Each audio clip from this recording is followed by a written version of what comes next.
She cornered me on my private yacht and said, "Wire me $3 million tonight, or I ruin your life forever." And the worst part, this wasn't some stranger. It was my son's girlfriend, someone I trusted. What she didn't know was that every word, every threat, I was recording. Hit subscribe if you believe life always finds a way to balance the scales.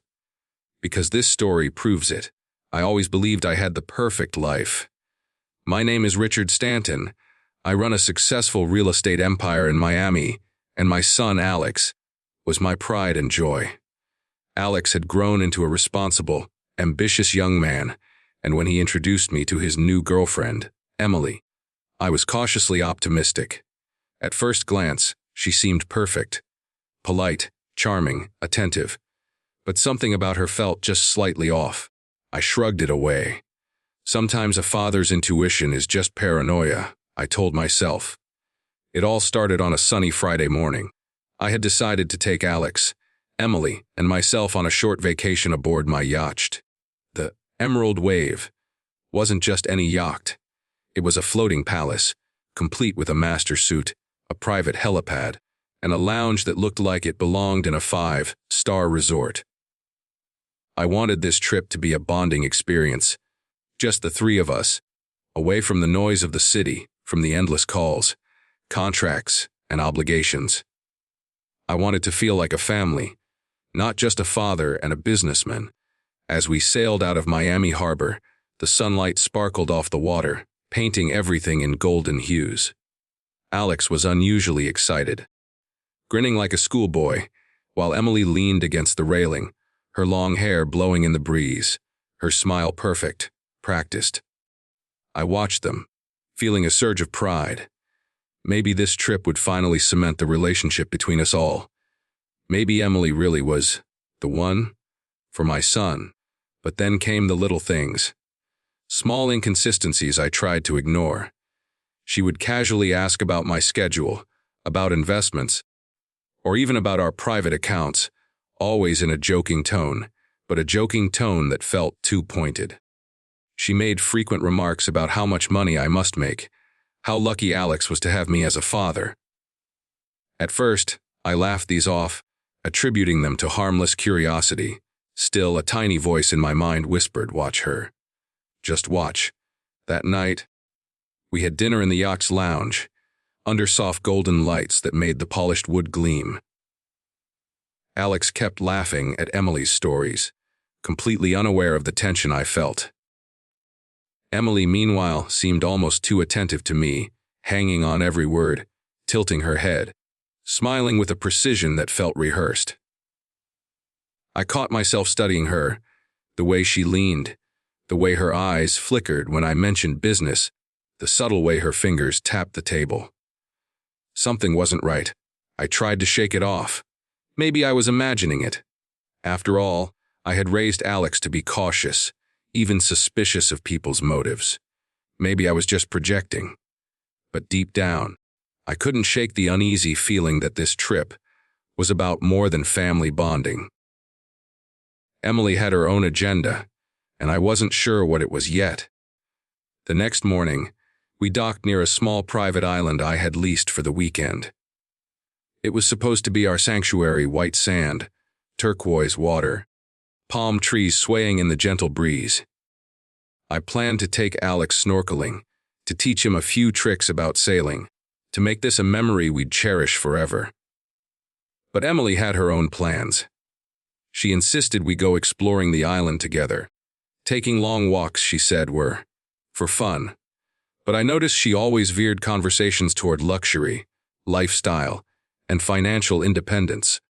At one point, she casually mentioned an acquaintance of hers who had invested in some amazing offshore ventures, and said, with a sly smile, that she hoped to have access to similar opportunities someday.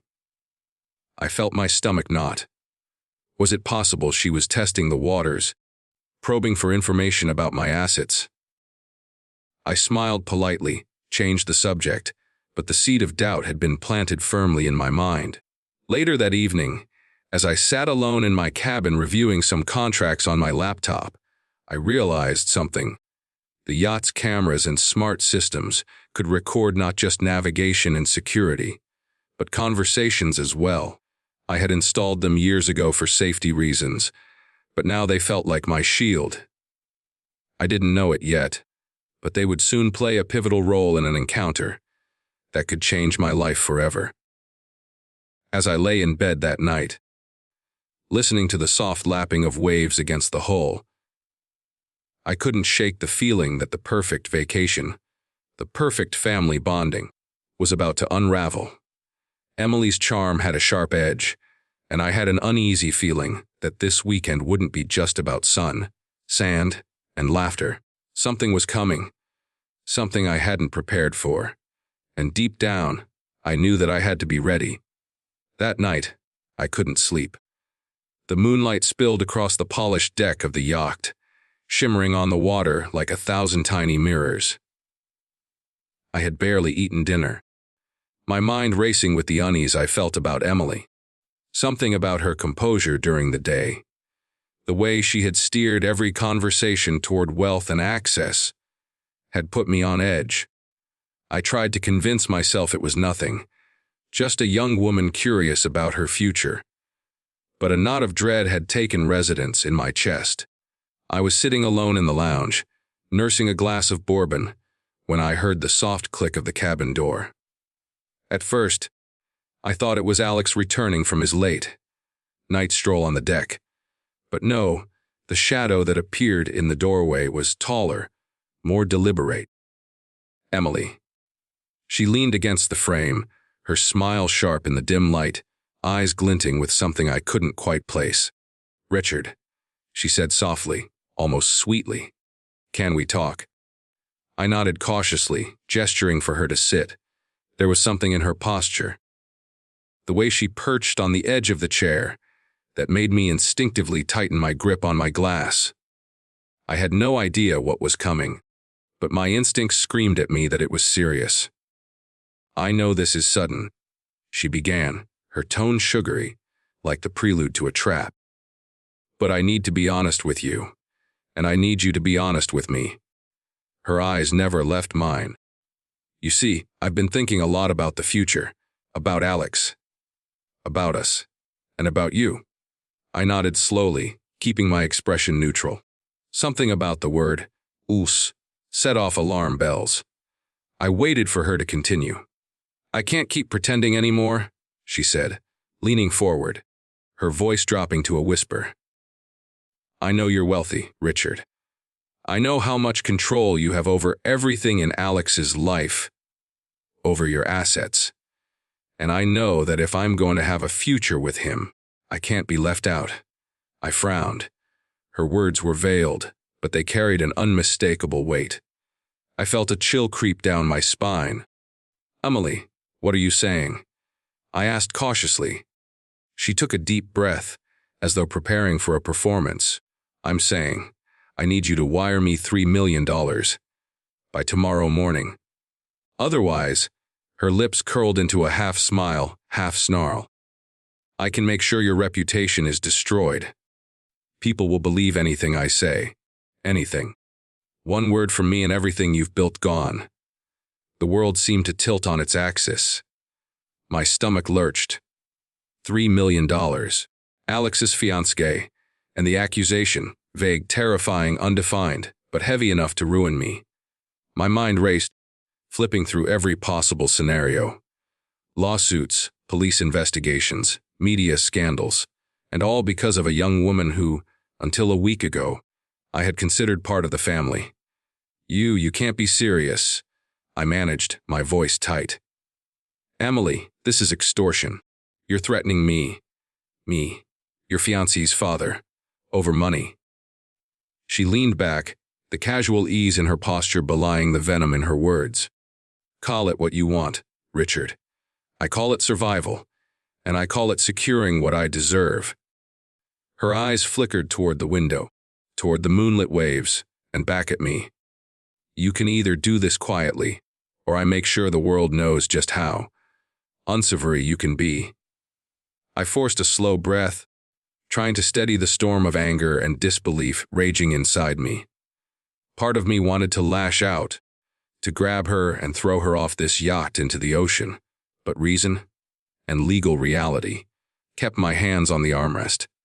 I had to be smarter than that, much smarter. You think I haven't heard this before? I said evenly, keeping my voice low. Threats, manipulations, people trying to take what isn't theirs. Emily, you're crossing a line you won't come back from. Her smile widened. Oh, Richard, you still don't get it, do you? You have a choice. Send the money, and we all pretend this never happened. Refuse, and well, Alex might be very disappointed in me for exposing this. You understand, don't you? The stakes are high. I leaned back in my chair, my mind racing. I had to think, I had to plan, but the raw surge of betrayal burned hot in my chest. My son, my trust, my life, and this woman, sitting casually as though discussing a business deal, holding my future hostage. I decided to play for time. $3 million. I repeated slowly, as if tasting the absurdity of the number. That's an awful lot, Emily. Even for someone like you.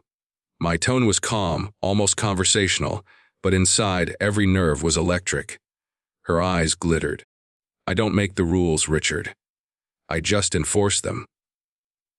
I took a deep breath and nodded slowly, pretending to consider her demand. And if I refuse? I asked carefully. Every word had to sound genuine, every inflection neutral. I needed her to underestimate me, to think I was frightened. Her expression darkened, and she leaned in closer, her voice dropping to a conspiratorial whisper. Then I make sure everyone knows the truth. And Richard, the truth is very convincing when I tell it. For a moment, I felt the icy grip of fear, but beneath it, a flicker of clarity ignited. I wasn't going to panic. Not yet. Not when I had resources she didn't even know existed. I had a recording system that could capture every word she said. I had witnesses in the form of cameras. And most importantly, I had time to let her reveal herself fully. I see, I said finally, letting the words hang in the air. Well, Emily, let me think about that. Her eyes narrowed, suspicious, but she nodded. You'd better hurry. My patience isn't infinite. As she left the lounge, glancing over her shoulder with that infuriating smile, I poured myself another glass of bourbon. My mind raced with possibilities. I knew one thing with certainty. She had just stepped into a trap of her own making. And what she didn't know was that I had already begun recording everything. Every word, every threat, every vile expression of greed. The night stretched on, heavy with tension. The yacht creaked softly under the waves, but inside the cabin, a storm of planning and strategy raged. I had been tested before in business, faced people far more cunning than Emily, and I knew, if I played this right, I could turn this threat into her ultimate undoing. The question was, how far would I let her go before I struck back? How far would she push before her own overconfidence became her downfall? I didn't have to wait long to find out. The next morning, the yacht was calm, the sun spilling gold across the water. I had barely slept, but that was fine. Sleep would only dull the sharpness I needed now. Emily, blissfully unaware, strolled onto the deck, smiling as if nothing had happened the night before. Alex was still asleep in his cabin, completely oblivious to the storm brewing just beneath the surface. I poured myself a cup of coffee and watched her from across the deck. She moved with confidence, radiant and cheerful, completely unaware that I already had every word she had spoken last night recorded. The recordings weren't just audio. They captured her facial expressions, her subtle smirks, the way her eyes sparkled when she tried to manipulate. I'd set the yacht's cameras and microphones years ago for security, never imagining they would save me from a betrayal like this. When she finally approached me, I smiled warmly, keeping my tone casual. Good morning, Emily. Sleeping well? Oh yes. Beautiful yacht. Beautiful sea, she said lightly, brushing her hair back, still oblivious to the tension simmering beneath my polite exterior. I was thinking we could plan the day's activities together. Maybe a walk along the island's coast. Sounds lovely, I replied, though I thought we could also discuss some business matters. Family planning, future investments, things that secure your future with Alex. I let my tone imply curiosity, pretending to be intrigued by her financial ambitions. Her eyes lit up, unaware that she had just stepped into the first layer of the trap. Of course, I'd love to hear more. I want to be involved. Really. I took a slow sip of my coffee, keeping my expression neutral. Tell me, Emily, about last night. You were very direct. I want to understand your perspective. Why 3 million? Why now? She blinked, momentarily caught off guard by my calm, measured tone. Well, She hesitated, then shrugged. I guess I wanted security. For the future. For Alex and me. I thought it was reasonable. You're a wealthy man, Richard. You understand. I'm sure you'd do anything for your family. Her words were venom wrapped in sugar, but she didn't realize I was analyzing every syllable, every twitch of her face. Anything for family, I repeated, letting her say it again. That's interesting. So, if someone threatens you, you negotiate. Emily smiled, completely missing my subtle trap. Of course. That's how life works. Sometimes you have to be bold to get what you deserve. I nodded slowly, leaning back. Bold, yes, but careful too. Boldness without caution can be dangerous. Don't you agree? She laughed lightly, still unaware that she was dancing on a tightrope with no safety net. Sure, but sometimes risks pay off. You taught Alex that, didn't you? I let a slow, thoughtful pause stretch between us, letting her fill the silence with more incriminating words. She leaned forward, her tone dropping slightly, like she was confiding in me. I don't want to be left behind. Alex is everything, and I want to be part of it too. Isn't that fair? Fair. I repeated, a careful, controlled note in my voice. And you do anything to make sure you're included, even if it bends the rules. Her eyes flickered, just for a moment, but it was enough. She smiled again, a little too confidently, thinking I was impressed or intimidated. Rules are flexible, Richard. You understand that, don't you? In business and life, some people just have to maneuver. Every word she spoke was now evidence. Every subtle slip was a thread I could pull to unravel her plan. She was talking too much, revealing her motives, her greed, her willingness to manipulate, not just me but her own fiancé. As the morning passed, I pretended to consider her words, nodding thoughtfully, asking casual follow-ups. So, if someone challenges you, what's your next step? How far would you go to secure your place? What if consequences were inevitable? Each question was a lure, each answer another rope tightening around her own scheme. Meanwhile, the yacht's cameras silently captured everything. Her expressions, the rising confidence in her voice, the tiny smirks whenever she imagined I might cave. It was all recorded. I even adjusted the system slightly, so that it would timestamp her statements, creating a meticulous record that would leave no room for her to backtrack. By mid-afternoon, Emily was fully immersed in the trap. She had begun to repeat herself, justifying her demands, rationalizing threats, and revealing her knowledge of Alex's life, our finances, and even small vulnerabilities she thought were private. The arrogance was astonishing. She believed she was in control, but she didn't know she was the one being manipulated. I poured another coffee, sitting back, letting her weave her own undoing. Every confident smile, every calculated gesture, every word of entitlement was evidence, and I felt a dark satisfaction settle in. This was no longer about fear or intimidation. It was about watching someone overplay their hand so spectacularly that they had no escape. When she finally paused, catching her breath after another stream of justifications, I leaned forward slightly. Emily, thank you. This is enlightening. I think I understand you far better now.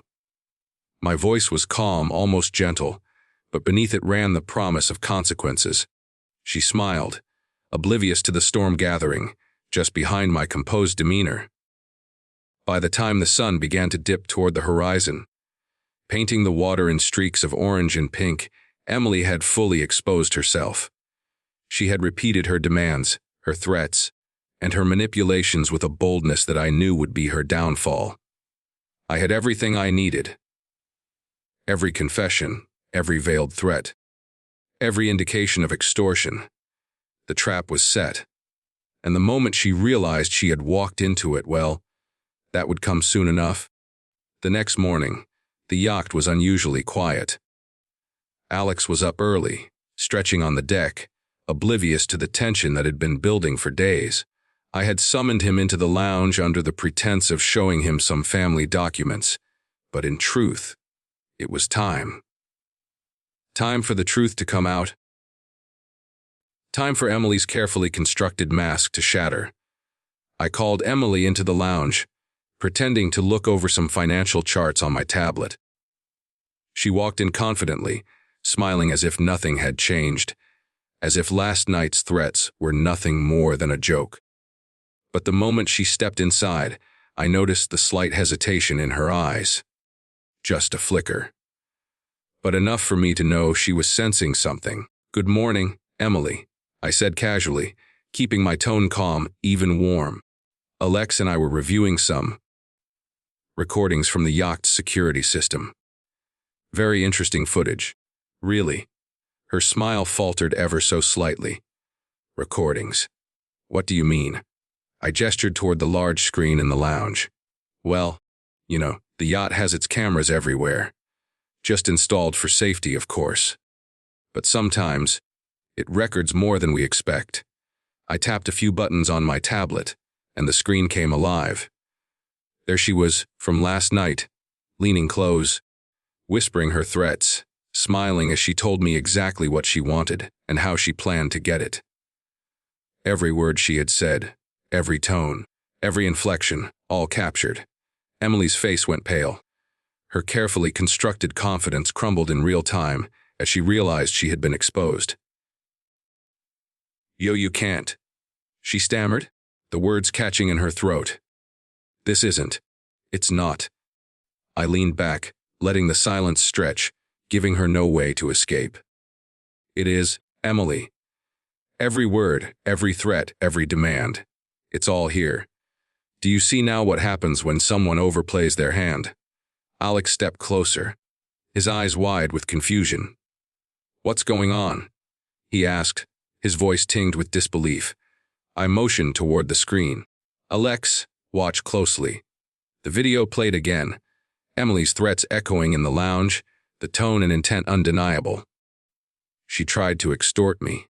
$3 million. Threatened to ruin my life, and she thought she could get away with it. Alex's face turned from confusion to shock. "Emily, you did this." His voice shook, a mix of betrayal and anger. Emily's confidence had completely evaporated. She looked between the two of us, her composure destroyed. "Alex, I just wanted." "You wanted to manipulate and deceive," I interrupted softly but firmly. "You threatened me, your fiancé's father, over money, and you thought no one would know." Tears welled in her eyes, but they were not tears of remorse. More the panic of someone who finally understood that her carefully calculated plan had failed. She fumbled for words, any words, but the evidence was indisputable. Every facial expression, every inflection, every phrase she had used was documented. There was no room to wiggle out, no way to deny her intentions. I continued, my voice calm but filled with authority. "The authorities will be informed.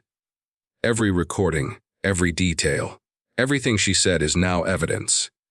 Her hands trembled as she looked down, unable to meet either of our eyes. The arrogance that had carried her this far was gone, replaced by the raw, vulnerable fear of someone who had finally realized the consequences of their actions.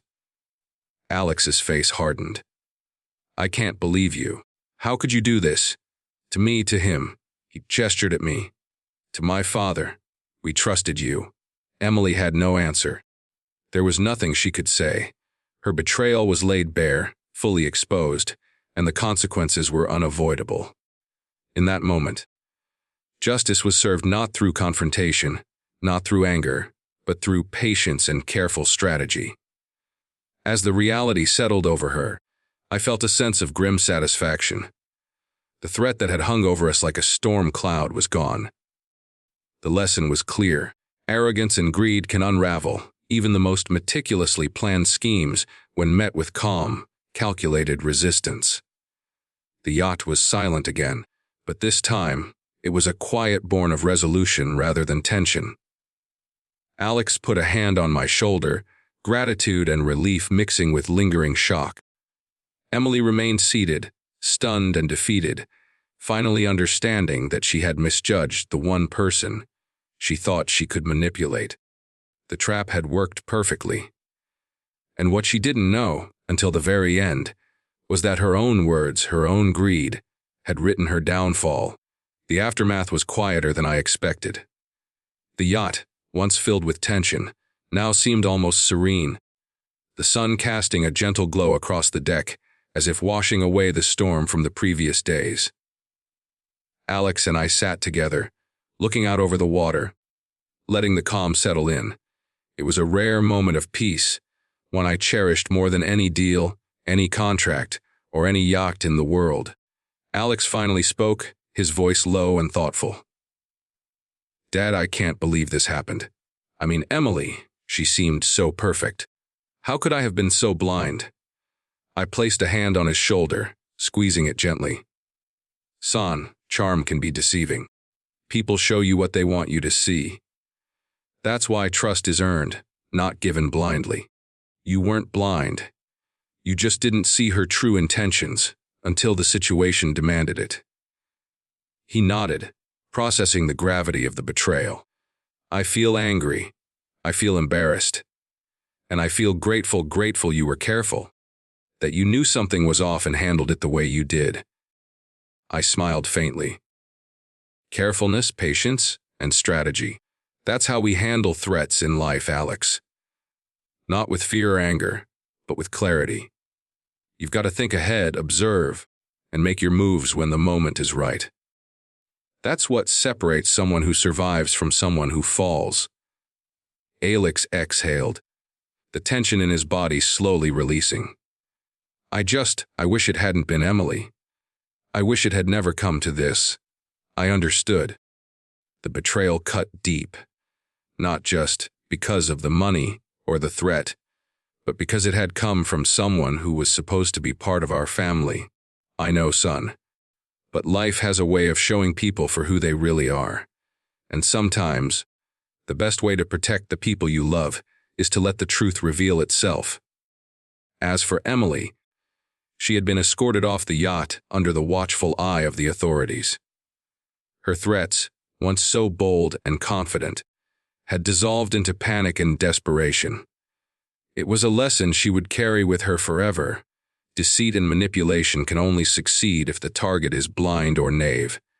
And in our case, patience and preparation had ensured that justice was served without us having to lift a hand.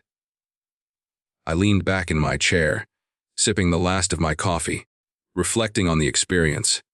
Trust, I realized, is fragile. Family bonds can be tested in ways you never anticipate. And wealth, while a blessing, can also attract people with hidden motives. But the most important thing, what truly matters, is the ability to remain calm, to observe, and to act wisely. Alex looked at me, his eyes filled with a mixture of admiration and understanding. I'll never forget this lesson, Dad. About caution, about strategy, and about people. I'll be more careful in the future. And I'll trust my instincts more. I nodded. Good. That's all I could ask. And remember, real strength isn't in confrontation. It's in knowing when to stay calm, when to gather the evidence, and when to let the truth speak for itself. The yacht sailed smoothly through the afternoon waters, the waves lapping gently against the hull. The sun began to dip toward the horizon, painting the sky in shades of orange and pink. I felt a quiet satisfaction, a sense that order had been restored. Betrayal had been met with strategy. Threats had been met with patience. And in the end, the bonds that truly mattered, between a father and his son, were stronger than ever. As I watched Alex laugh at a small joke I made, I realized something important: life will always throw tests your way. But with clarity, preparation, and patience, even the darkest storms can be turned into lessons. And victories,